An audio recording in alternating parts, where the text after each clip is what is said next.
Hey guys, today I'm here to talk to you about reclaiming clay, recycling, or you could also call it reclaiming, is really important, mainly for the fact that it will save you a lot of money if you actually reclaim your clay. If you don't know what reclaim is, it's the scraps that come off of your hand-built stuff, your wheel thrown, anything made out of clay. It's the scraps that you can't use. It's like the stuff that doesn't fit in, the extra pieces that you don't need anymore, and they're just gonna go to waste because you can't use them for anything else. Or the clay has reached a point where it's not pliable, you can't use it for anything, so you have to put it aside. To actually make it usable again, you put water in it. When you take it off of the plaster, that's another thing we'll talk about. At first, when I moved from my ceramic class to my own studio, I was really scared to reclaim for the main part that was making the plaster back. Just because I've never dealt with plaster, it seemed like there were a lot of things that could go wrong. When you make the plaster back, but there's really not. And that also comes with experience of the best way to do that and trial and error. Do I want to make it seem like I know the best ways?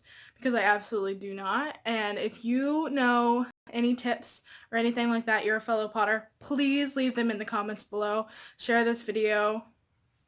You know, we're all a big, awesome community that's just trying to help each other out, and we're pretty supportive, so, you know, really appreciate the community and the help that we all give out, so it's definitely my favorite.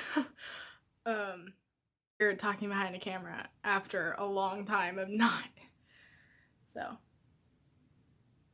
there's a bee on the window. Let's go to the reclaim bucket and we'll show you around. Let me take my watch off. This is messy.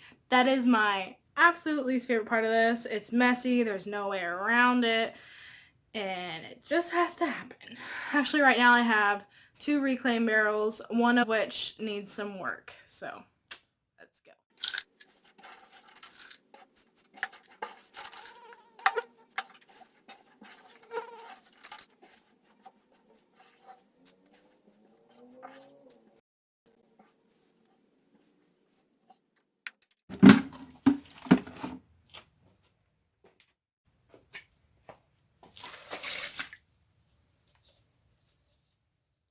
How does this look?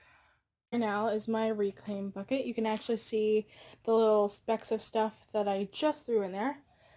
But I'm actually going to give you this example. If you follow me on Instagram, you see me totally destroy this cup. It just happens. It's part of throwing. You mess up. Sometimes you're like, that'll be cool, so you keep it.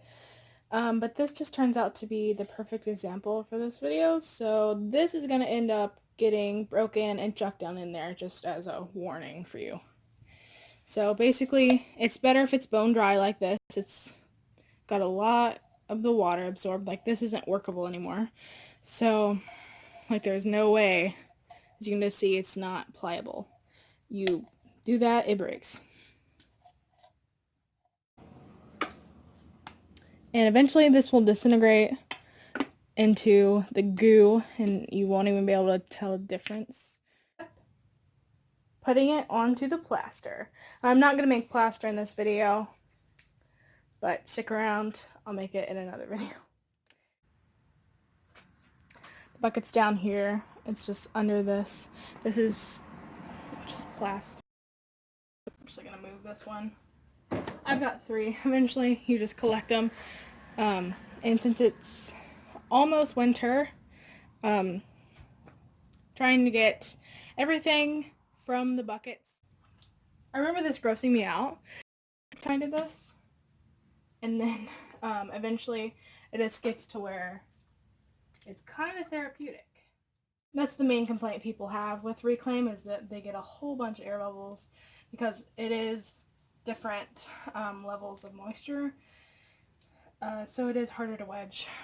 But you get good at wedging. this is the mess you're left with. I just scrape as much as I can off into the bucket and then wipe off my hand with a paper towel so I'm not rinsing it down the sink. Thank you so much for watching. Make sure to leave a like, subscribe if you want to see my videos, turn the post notifications on. It's the little bell by the subscribe button.